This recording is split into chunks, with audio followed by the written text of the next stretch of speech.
Mort du petit Émile. Ce que disait la randonneuse qui a retrouvé les ossements avant les gardes à vue de la famille. Un an après avoir retrouvé les ossements du petit Émile sur un sentier, la randonneuse du Vernet s'est exprimée le jeudi, 20 mars auprès de BFM TV. Elle salue le travail des enquêteurs et de la justice. Je veux qu'on trouve la vilaine personne. Un an après avoir retrouvé le crâne du petit Émile, alors qu'elle se baladait sur un sentier, Sadia, une randonneuse du Vernet, Alpes de Haute-Provence, s'est confiée auprès de BFM TV sur son état d'esprit ce jeudi 20 mars. Le 13 mars dernier, une quinzaine d'enquêteurs avaient investi le hameau du Haut-Vernet, concentrant leurs recherches autour de l'église et avaient saisi une jardinière.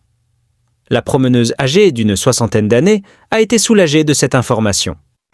Un peu plus d'un an après, je n'apprends qu'aujourd'hui que les gendarmes, les policiers, la justice, la science, toutes ces investigations continuent malgré tout. Je leur suis reconnaissante, a-t-elle réagi.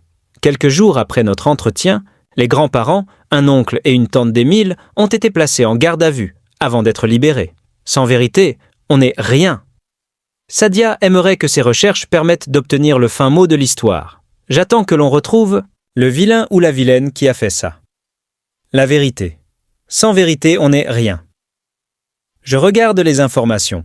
Je veux qu'on trouve la vilaine personne. Après, si c'est pas le cas, ce n'est pas le cas, mais en tout cas, bravo aux policiers et la science. Elle est revenue ensuite sur la découverte fortuite des ossements du petit enfant qui avait permis de prononcer sa mort près de 8 mois après sa disparition dans le hameau du Haut-Vernet. Ce jour-là, je ne devais pas sortir parce qu'il y avait beaucoup de vent.